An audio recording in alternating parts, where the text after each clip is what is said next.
2월 7일 금요일 오늘 본문 말씀은 요한복음 10장 32절부터 42절까지인데요.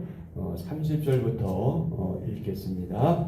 22절부터 39절까지는 유대인들이 예수님을 돌로 치려하는 그런 내용이죠. 그런 내용 가운데 오늘 본문 말씀이 포함되어 있습니다. 주제는 무엇입니까? 좀 더 구체적으로 말하면 구약 성경으로 변론하시는 예수님. 왜냐하면 이 당시에는 신약 성경이 아직 기록되지 않았거든요. 구약 성경으로 변론하시는 예수님. 10장 30절입니다. 예수께서 대답하시되 내가 아버지로 말미암아 여러 가지 선한 일로 너희에게 보였거늘 그 중에 어떤 일로 나를 돌로 치려 하느냐. 유대인들이 대답하되 선한 일로 말미암아 우리가 너를 돌로 치려는 것이 아니라 신성 모독으로 인함이니 네가 사람이 되어 자칭 하나님이라 함이로라. 예수께서 이르시되 너희 율법에 기록된 바 내가 너희를 신이라 하였노라 하지 아니하였느냐. 성경은 폐하지 못하나니 하나님의 말씀을 받은 사람들을 신이라 하셨거든. 하물며 아버지께서 거룩하게 하사 세상에 보내신 자가 나는 하나님의 아들이라 하는 것으로 너희가 어찌 신성 모독이라 하느냐. 만일 내가 내 아버지의 일을 행하지 아니하거든 나를 믿지 말려니와 내가 행하거든 나를 믿지 아니할지라도 그 일은 믿으라. 그러면 너희가 아버지께서 내 안에 계시고 내가 아버지 안에 있음을 깨달아 알리라 하시니 그들이 다시 예수를 잡고자 하였으나 그 손에서 벗어나 나가시니라. 다시 요단강 저편 요한이 처음으로 세례 베풀던 곳에 가사 거기 거하시니 많은 사람이 왔다가 말하되 요한은 아무 표적도 행하지 아니하였으나 요한이 이 사람을 가리켜 말한 것은 다 참이라 하더라. 그리하여 거기서 많은 사람이 예수를 믿으니라. 아멘. 자, 10장 32절부터 36절은 신성 모독에 대한 반론, 37절부터 42절은 행하신 일을 믿으라는 호소. 이렇게 크게 두 부분으로 나누어져 있는데요. 자, 먼저 오늘의 말씀 요약을 함께 읽겠습니다. 신성 모독을 이유로 유대인들이 예수님을 돌로 치려 합니다. 예수님은 아버지께서 보내신 자가 스스로 하나님 아들이라 함은 신성 모독이 아니라고 하십니다. 그리고 자신이 행하는 아버지의 일을 믿으라고 하십니다. 유대인들이 다시 잡으려 하자 예수님은 세례 요한이 세례 베풀던 곳으로 가십니다. 아멘. 하나님을 모독하는 것은요, 그 당시 유대인들에게 있어서 매우 중대한 죄목입니다. 죄목이죠. 유대인들은 예수님이 스스로를 하나님이라고 한다면서 신성 모독의 죄목으로 예수님을 어떻게 하려고 했어요? 돌로 치려 하죠. 그건 율법에 의하면 돌로 치게 돼 있거든요. 그러니까 지금 이 사람들은 나름대로 말씀을 잘 지키고 있는 거죠. 근데 문제는 뭐예요? 그분이 바로 너희들이 기다렸던 메시아인데 그것을 알아보지 못한다는 게 문제지, 신성 모독으로 보는 것은 사실은 그들의 관점에서는 다르게 본 거예요. 그러니까 오늘날로 말하면 이단을 잘 분별을 한 거야. 근데 이단이 아니었던 거지. 그게 문제였던 거지. 이 사람들은 나름대로 자기들이 알고 있고 믿고 있는 바대로 행하려고 했던 것 자체는 잘못이 아닌데 정말 그분을 알아보지 못한 게 잘못이죠. 신성 모독은요, 하나님의 영광을 가리거나 하나님을 욕되게 하거나 하나님을 경멸하거나 하나님을 모욕하는 말이나 하나님을 모욕하는 행동, 근데 이런 것들을 이제 일반적으로 신성모독이다 이렇게 말하는데요. 구체적으로 말씀드리면 하나님보다 자신이 높임을 받으려는 행위, 하나님을 무시하고 경멸하는 행위, 하나님의 성전. 그러니까 지금 우리는 이 건물을 성전이라고 하지 않지만 예수님 당시까지만 해도 구약시대는 성전이었단 말이죠. 성전이 왜 중요하냐면 하나님이 임재하시는 장소의 의미가 있기 때문에 중요했어요. 그래서 하나님의 성전을 함부로 여기는 것, 그런 태도, 이것도 신성모독이었고요. 우상숭배, 그리고 하나님의 이름으로 거짓 맹세하는 행동, 이것도 신성모독에 들어갔습니다. 그리고 당시에는 안식일을 범하는 행위, 이것도 신성모독에 들어갔어요.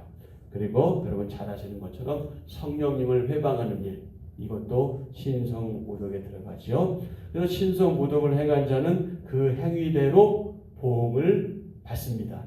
회개하지 않을 경우에는 용서하심을 받지 못하고요. 결국 파멸에 이르게 되죠. 예수님, 스데반, 바울, 예수님은 여기서 약간 제외일 수도 있지만 공통점이 있어요. 그게 뭘까요? 예수님과 바울과 스데반, 특히 바울과 스데반과 바울, 어떤 경험이 있어요? 네, 그렇죠. 예수님은 돌을 직접 맞지 않았지만 돌팔매질을 당할 뻔하셨고요. 스데반은 돌에 맞아 죽었어요. 그리고 바울도 거의 죽었어요. 다 죽었는 줄 알았어요. 그런데 죽지는 않았죠. 그러니까 그것이 율법에 의하면 신성모독은 돌로 쳐 죽이게 된단 말이죠.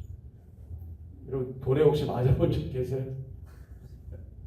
우리가 돌 하나만 맞아도 끔찍할 텐데 죽기까지 돌을 맞는다는 게 얼마나 엄청난 일이겠어요. 근데 무엇 때문에 돌에 맞아 죽는 거예요? 특히 바울이나 스데반이나 이런 사람들, 복음 때문에, 하나님 때문에, 그리스도 예수님 때문에 돌에 맞아 죽기까지 한 것이죠.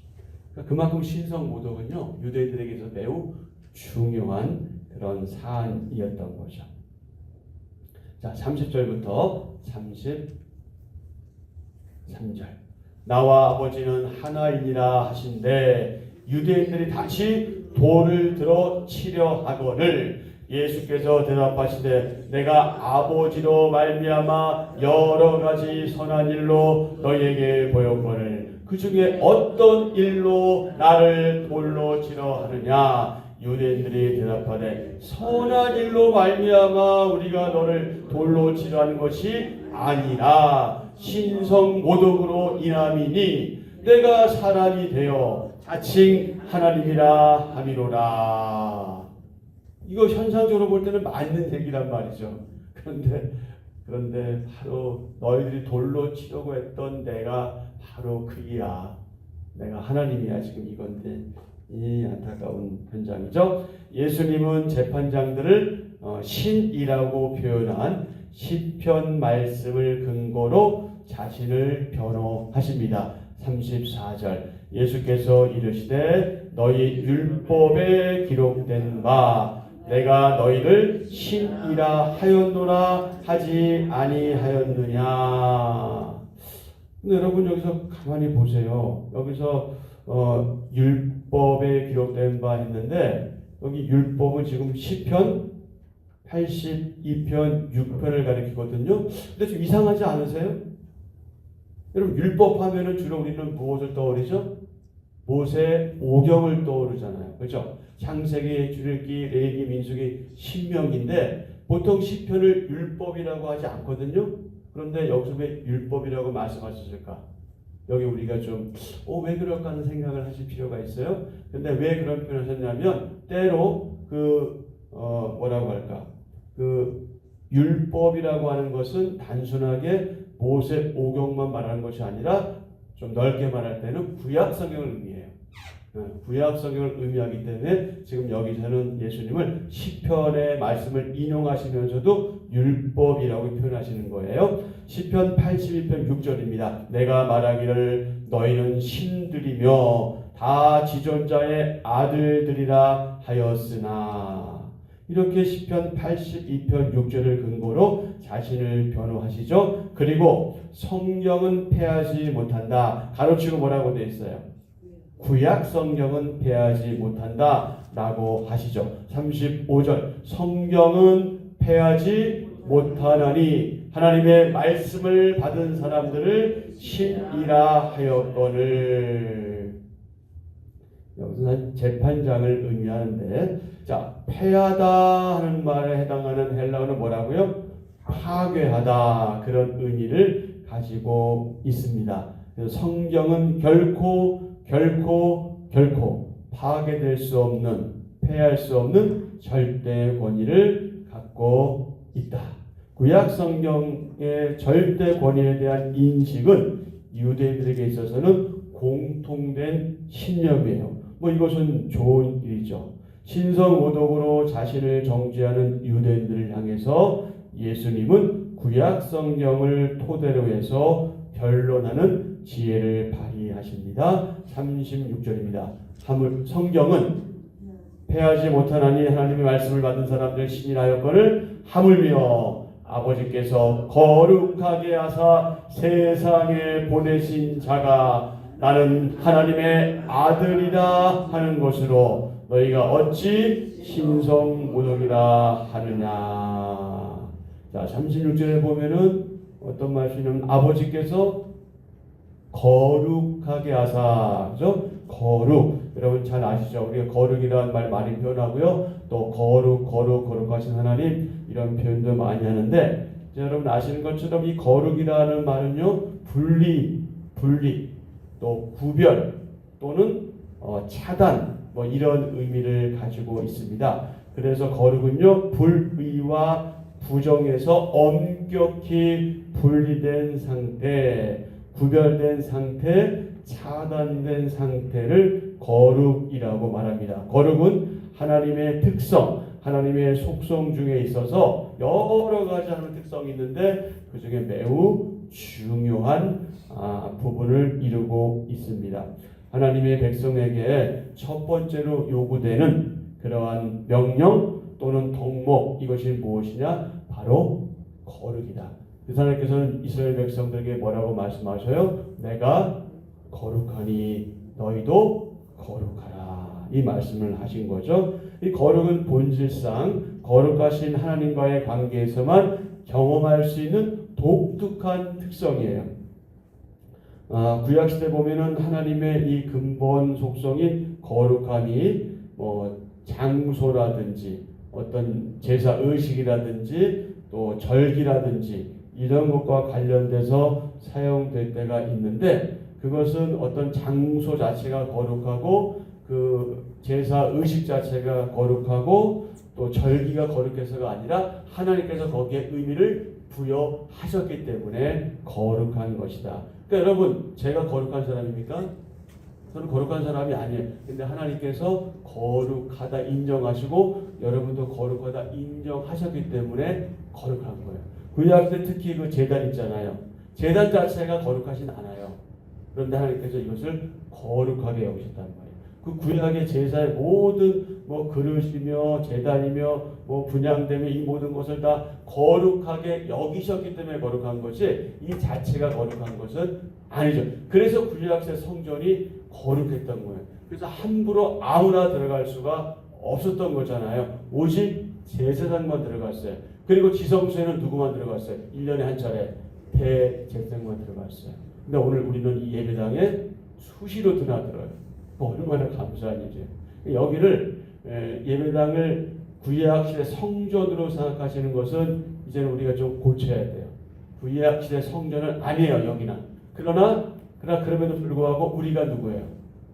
우리가 성전이잖아요. 왜? 우리 안에 성령 하나님이 거하시기 때문에. 그러니까 성령 하나님이 거하시는 성전인 우리 각자가 모이는 장소이기 때문에 그런 의미에서 여기는 뭐가 될 수가 있는 거예요?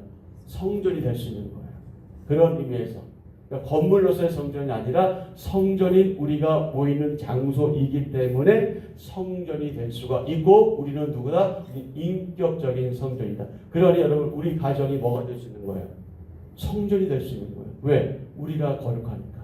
그리고 우리가 있는 그 머무는 장소, 그것이 회사 또 직장일지라도 거기도 성전이 될 수 있는 거예요. 그런 마음가짐으로 우리가 일상생활을 해 나갈 때 바로 그것이 우리가 처음부터 끝까지 하나님과 동행하고 있다는 증거예요. 근데 그 생각이 없이 예배당은 거룩하고 여기는 거룩한데 내 가정은 거룩하지 않고 내 직장은 거룩하지 않아, 이런 생각은 뭔가 성경을 좀 2% 잘못 이해하고 있는 거다, 이렇게 볼 수 있는 거예요. 그러니까 우리가 있는 곳은 다 뭐 한 거예요? 거룩한 거예요. 성전이에요. 왜? 우리가 거룩한 자들입니까? 우리가 잘나서 뭔가 잘해서가 아니라 하나님께서 그렇게 의미를 부여하셨기 때문에 그런 거예요. 그러니까 그것을 우리가 늘 붙잡고 조금 우리가 잘못할 때 내가 누군가, 내가 성전인데 이 생각을 하면서 다시 이제 돌아와야 하는 거죠. 이 거룩은 그래서 너무나 중요합니다. 하나님과의 관계성 때문에 거룩한 거예요. 타락한 죄인 인간은 결코 스스로 거룩해질 수 없습니다. 하나님의 은혜로 인해서, 그분의 은혜로 인해서만 거룩한 백성이 될 수 있습니다. 우리는 이미 그 단계에 있는 사람이죠. 자, 절대 권위인 성경 말씀을 기준으로 내가 분별할 일은 무엇인가요? 항상 말씀을 생각하고 떠올리면서 이 성경 말씀을 기준으로, 절대 권위인 성경 말씀을 기준으로 내가 때마다 시마다 분별할 일은 무엇인지 묵상하는 하루가 되었으면 좋겠습니다. 두 번째 37절부터 42절의 소주제는 행하신 일을 믿으라는 주님의 호소. 유대인들은 예수님을 하나님 아들로 믿지 못합니다. 그런 유대인들을 향해 예수님은 뭐라고 말씀하셔요? 그분 자신이 지금까지 행한 일을 믿으라, 이렇게 말씀하시죠. 37절 38절 만일 시작. 만일 내가 내 아버지 일을 행하지 아니하거든 나를 믿지 말려니와 내가 행하거든 나를 믿지 아니할지라도 그 일은 믿으라. 그러면 너희가 아버지께서 내 안에 계시고 내가 아버지 안에 있음을 깨달아 알리라 하시니, 내가 행하거든 나를 믿지 아니할지라도 그 일은 믿으라. 그러면 깨달아 알리라. 믿음은요, 선한 경험을 통해서 쌓여갑니다. 좋은 경험을 통해서 쌓이기에 새로운 경험을 두려워하는 사람은 새로운 것에 대한 믿음을 갖기가 쉽지 않죠. 주님은 믿음에 대한 그 열린 생각, 열린 사고를 유대인들에게 요구하셨어요. 주문하셨어요. 예수님을 받아들일 수 없다면, 너희들이 나를 받아들일 수 없다면 내가 행한 일을 보고서라도, 그걸 보고서라도 제발 좀 믿음을 가져라. 믿음을 가져다오. 예수님뿐 아니라 많은 사람이 예수님이 메시아, 즉 그리스도이심을 증언했습니다. 하지만 이를 믿으려고 하는 마음이 없기 때문에 아무리 많은 증거를 보여주고 그렇게 이야기하고 제시해도 사람들은 믿지 않았죠. 여러분, 믿음은요, 애씀과 수고와 노력의 결과가 아닙니다. 여러분, 우리가 아무리 애쓰고 노력하고 수고한다고 우리 가운데 하나님의 믿음이 생기는 것이 아니에요. 일단 믿음은 뭐예요? 하나님께서 선물로 주시는 거예요. 믿음은 선물이에요. 하나님이 계시해 주셔야 듣게 되고, 하나님이 계시해 주셔야 눈을 들어서 그것을 보게 되죠. 근데 하나님께서 지금 우리에게 계시하지 않으셔요. 구약 시대 때 성경이 완성되기 전에는요, 계시하셨어요. 너무나 다양한 방법으로 그분 자신을 나타내 보여주셨어요. 직접 그분의 모습은 아니지만 어찌하든지 하나님이 계시다는 사실을 분명하게 나타내 보여주셨어요. 꿈으로도, 구름으로도, 자연 현상으로도, 음성으로도. 그러나 지금은 그런 방법을 사용하지 않으셔요. 왜냐하면 계시가 완성되었기 때문에 그래요. 우리 그것을 뭐라고 부르는 거예요? 성경이라고 부르는 거예요. 그래서 성경 말씀이 말하자면 계시된 말씀을 집약한 것이기 때문에 우리는 꿈속에 기도하다가 하나님 뵈려고 해서는 안 돼요. 왜냐하면 성경에서 말씀하고 있기 때문에. 그래서 우리는 이 말씀을 통해서 바로 이 말씀을 통해서 어떻게 되는 거예요? 믿게 되는 거죠. 그럴 때 우리에게 그럴 때 비로소 필요한 게 뭐냐면 우리의 용기도 필요하단 말이에요. 우리의 용기가 필요합니다. 믿을 수 있도록 보여주시는 것을 받아들이는 용기가 우리에게 있어야 믿음이 생기고 믿음이 쌓여가고 믿음이 자라가죠. 보지 않고 믿는 자는 복되다. 누구에게 말씀하셨어요? 도마에게 말씀하셨어요. 도마에게. 너는 나를 보고 본고로 믿느냐? 꼭 나를 봐야 믿느냐? 보지 못하고 믿는 자들은 복되도다. 이렇게 말씀하셨죠. 그러니까 하나님께서 믿음을 주신 자들은요, 어떤 형태로든 그분을 믿게 돼 있어요. 근데 이미 여러분들은 그 이상을 지금 뛰어넘어서 이 자리에서 이렇게 이 시간에 하나님을 만나기 위해서 또 그분과 교제하기 위해서 정말 애쓰고 수고하고 있으니 이것이 바로 용기인 것이죠. 용기 있는 분들이에요. 예수님이 하신 일들은 하나님이 함께하지 않으시면 결코 행할 수 없는 것이다. 예수님의 변론과 호소에도 불구하고 마음이 완악한 자들은요, 예수님을 다시 어떻게 하려고 해요?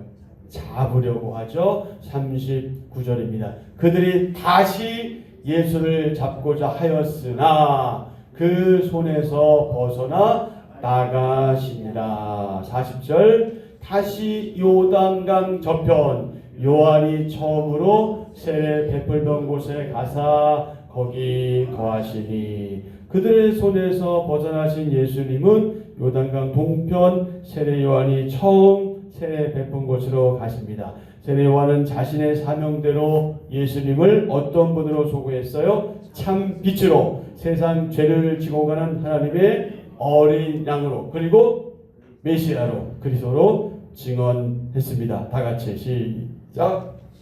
증언자 한 사람으로 인해 많은 사람이 예수님을 하나님이 보내신 그리스도로 믿습니다. 아멘. 신실한 믿음직한 증언자 한 사람으로 인해 많은 사람이 예수님을 하나님이 보내신 메시아 그리스도로 믿습니다.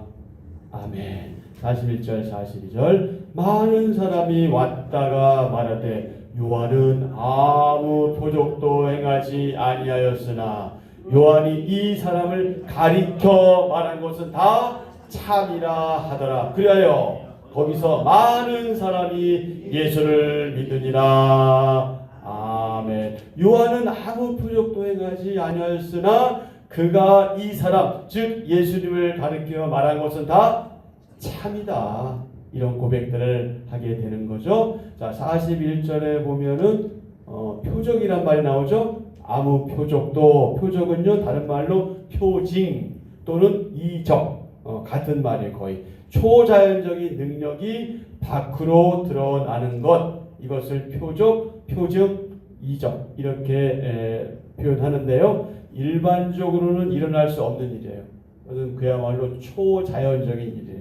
초자연적인 놀라운 사건, 하나님과 예수 그리스도와 성령님의 특별한 활동, 이것이 표적, 이적, 표징인데요. 특히 요한복음에서는요.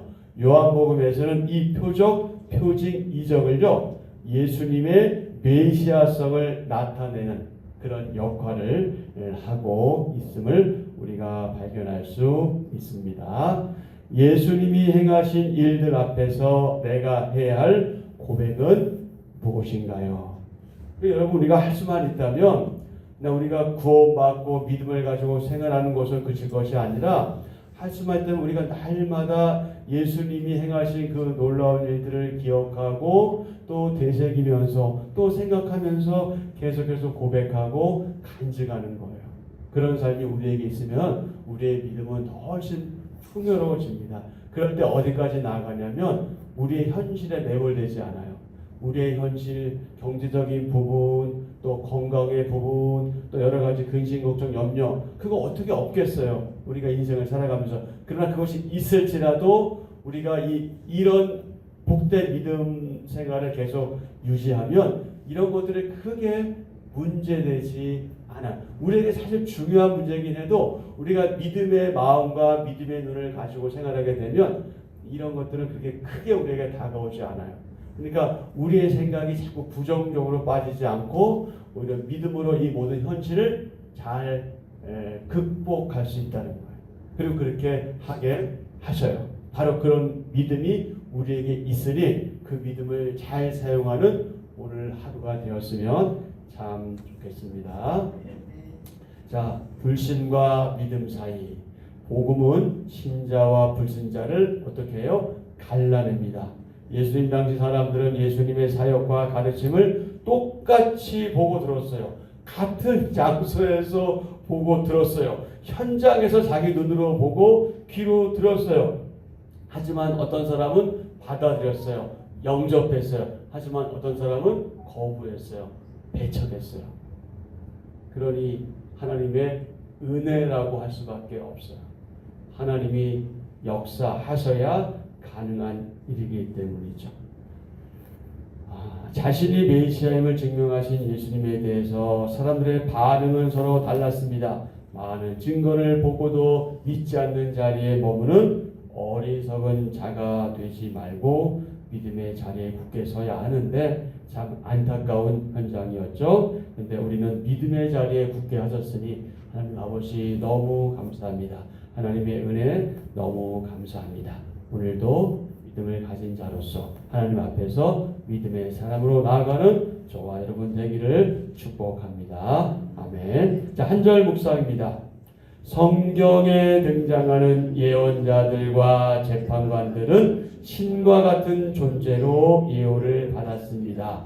예언자나 재판관으로 세워진 개인이 특별해서가 아니라 하나님이 그에게 부여하신 직무의 특별함 때문입니다. 하나님 말씀으로 백성을 이끄는 예언자, 공의로운 재판으로 질서를 세우는 재판관은 하나님의 사역자입니다. 그들의 직무를 행할 때 필요한 자질은 성결, 즉 거룩입니다. 성결이 거룩이거든요. 겸손히 하나님 말씀을 받아 성결함으로 거룩함으로 전하는 성도는 하나님과 사람에게 인정받고 칭찬받습니다. 아멘. 오늘의 기도입니다. 하나님, 예수님을 통해 아버지 하나님이 어떤 분이신지 더 알아가게 하시니 감사합니다. 구약의 말씀, 신약의 말씀도 하나님 아들이신 예수님으로 인해 온전히 깨닫게 됨을 믿습니다. 예수님이 행하신 일들을 묵상할 때마다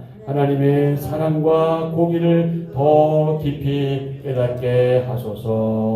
예수님의 이름으로 기도합니다. 아멘. 아멘. 우리 교회 이런 표현 좀 그렇지만 공식적으로 지금 투병하고 있는 분들이 꽤 됩니다. 거의 한 20분이 조금 안 되는데요. 그 나머지는 말씀 안 하신 분들이에요. 근데 말씀하신 분들 중에서도 어떤 분들은 날 위해서 기도해줘 이렇게 공개, 제가 이제 말씀드린 분들은 대개 이제 공개됐기 때문에 하는 건데 비공개를 원하시는 분들도 있기 때문에 제가 이름을 거명하지 않는 분들이 비공개를 하신 분들이란 말이죠. 그래서 여러분 아주 뭐 감기로부터 시작해서 심지어 암까지 다양하게 그렇게 지금 병으로 고생하고 있는데요. 우리 여러분 잘 아시는 것처럼 우리 유순식 권사님 그 오토바이 사고 외에도 좀 몸이 안 좋으시잖아요. 여러분 위해서 기도해 주시고요. 또 그분의 남편 되시는 우리 윤정현 집사님 위해서도 기도 부탁드립니다. 그리고 우리 새로 나오신 우리 이순옥 성도님 기억하시죠? 근데 처음 나올 때 되게 힘들어했잖아요. 중심도 못 잡고. 진짜 하나님의 은혜 감사드려요. 지금 많이 좋아지는 것 같아요. 본인 스스로도 고백하고 있거든요. 그 척수 문제로 목에 이상이 왔는데 많이 좋아지고 있습니다. 계속해서 여러분 기도 부탁드리고요. 그 다음에 홍복수 시사님 우리 계속 기도하고 있어요. 간 수치 높아지고 거기다 신장 결석 치료도 계속 받아야 되거든요. 그리고 그분도 녹내장도 있잖아요. 여러분 관심 가지고 좀 기도 부탁드립니다. 또 그의 아내 되시는 우리 강경희 권사님 위해서도 기도해 주시고요. 네, 원춘자 권사님 피부 근육염 서울 성모병원에 지금 입원 중에 있습니다. 우리 한웅범 장로님을 위해서도 기도해 주시고요. 그리고 정태련 형제는 그 혈전 때문에 다리가 괴사예요, 괴사. 참 이게 그러니까 사람의 힘으로 안 되는 것 같아. 특히 원춘자 권사님의 경우도 그렇고요. 또 우리 홍 목사님도 이 녹내장 같은 거는 이거 사람의 힘으로 어떻게 하기가 참 어려워요. 우리 태련 형제도 마찬가지고. 그런 방법이 뭐예요? 의학도 안 되고 의술도 안 되고 의사로 안 되면 우리는 어떻게 해야 됩니까? 우리가 할 일은 하나님께 그냥 떼쓰는 것밖에 없어. 떼써야 돼요. 여러분 떼써야 돼요. 우리 형제들을 위해서, 지체들을 위해서, 우리 가족을 위해서 떼써야 되겠죠. 그래서 우리 환우를 위해서 기도해 주시고요. 우리 나라 정치인들, 대통령, 국회의원들, 이 사람들이 믿지 않는 사람이라 할지라도 하나님께서 세우셨거든요. 그러니까 하나님께서 세우셨기 때문에 하나님의 원함대로 가야 되는데 여러분 지금 보십시오. 지금 하나님의 원함과는 정반대로 가고 있고 우리나라 역사에 있어서 정말 있을 수 없는 일들이 벌어지고 있어요. 이건 납득도 안 되고 이해할 수 없는 일들이 지금 벌어지고 있는데 이 역시 우리는 하나님께 떼써야 합니다. 우리 다음 세대를 생각해서라도 여러분 떼쓰셔야 되고 우리 좀 잘못되면 우리 신앙생활하기도 매우 어려워질 수 있음을 여러분이 기억하셔야 돼요.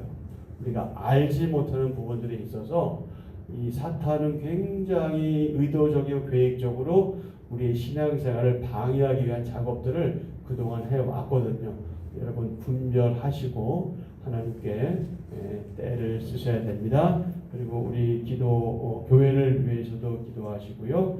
또 여러분 각자 개인 기도하시고 그렇게 오늘 하루 일정 시작하시면 되겠습니다. 그리고 또 한 가지 성경 일독 학교 우리 수강하시는 분들 하루 동안 열심히 일하고 와서 밤에 와서 하나님 말씀 관련된 공부하는 거 쉽지 않거든요. 건강을 위해서 기도해 주시고 또 잘 배워서 하나님과의 관계가 성장하고 성숙할 수 있게 그리고 그걸 통해서 또 교회에 잘 또 이렇게 기여할 수 있도록 선한 영향력을 미칠 수 있도록 이렇게 여러분 기도 부탁드리겠습니다.